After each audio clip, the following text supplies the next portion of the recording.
When a new iPhone drops, there's always the same big question. Is it actually worth upgrading? Or is it just another yearly refresh with a new name? The iPhone 17 has been out long enough for real users and reviewers to share what they actually think. And based on early feedback, it's clear this model makes some smart improvements, but not everything hits the mark. So, without wasting time, let's look at what people genuinely like and what still frustrates them about Apple's latest iPhone. Design and everyday feel. From the outside, the iPhone 17 looks almost identical to the iPhone 16. The difference lies mostly in the liquid glass finish, which gives it a glossier, more reflective appearance. Some find it sleek and modern, while others call it distracting and reminiscent of older smartphone designs. Still, the phone feels solid and well-balanced in hand. The slightly larger 6.3-inch OLED screen doesn't make it bulky, and the weight distribution remains comfortable for one-handed use. A more practical base model. The iPhone 17 is getting a lot of attention for offering more value than usual. Apple has finally given the entry-level model the kind of upgrades that used to be reserved for the Pro line. Things like a smoother display, better battery life, and even a boost in storage. The jump to 256GB of storage capacity is a welcome change. It means fewer storage almost full warnings and more room for photos, videos, and apps. Battery life is another strong point. Some users mentioned that after a full day of use, the phone often still had around 30% charge left the next morning.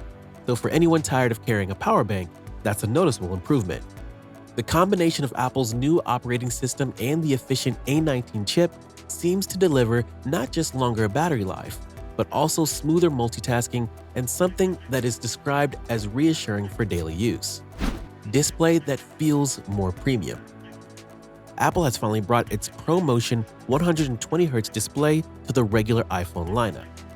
That means smoother scrolling, more responsive gaming, and a generally more fluid experience throughout the interface.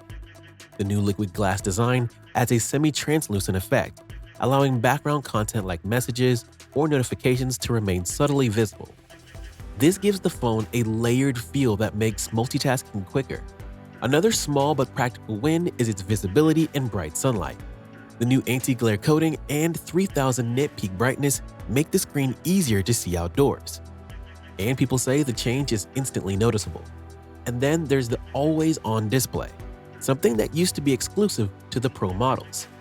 Having the clock, notifications, or delivery updates visible when the screen is locked adds genuine day-to-day convenience. Durability has also been improved with a scratch-resistant layer, though it's not perfect. Some people have reported small scratches appearing within a week. Camera features that impress, and a few that don't. One of the biggest talking points is the camera system. The 48-megapixel ultra-wide sensor and 18-megapixel center stage front camera both deliver crisp, detailed images.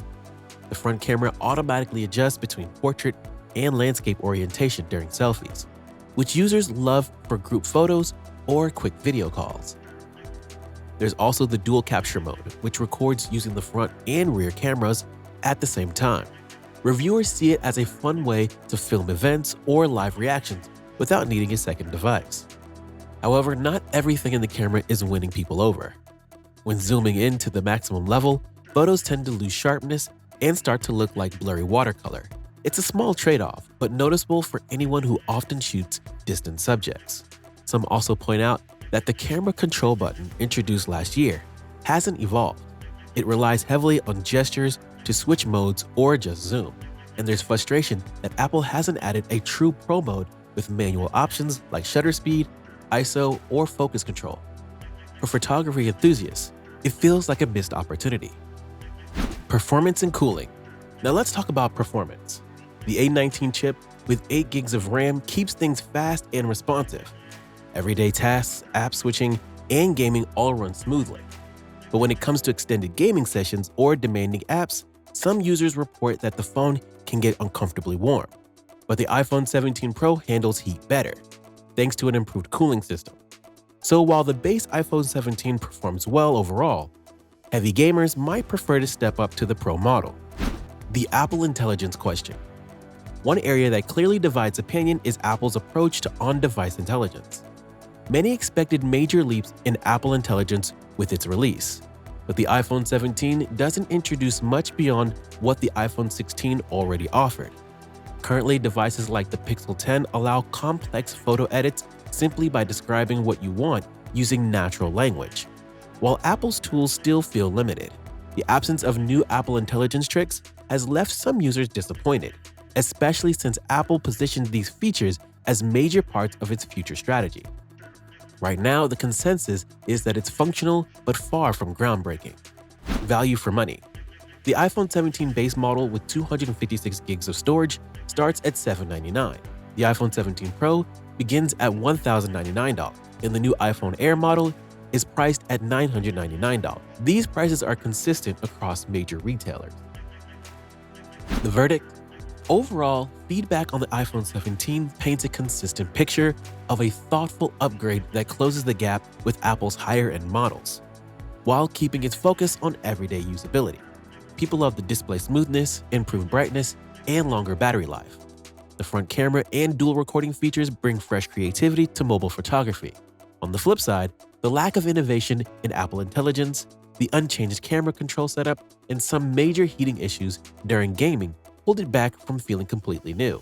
Still, for the price, the iPhone 17 stands out as the most well-rounded base model Apple has released in years. A phone that finally gives regular users access to the kind of premium experience that used to require paying for a Pro. Which of Apple's 17 models are you getting? Let us know in the comment section. For more practical tech videos like this, subscribe to our channel. See you in the next video.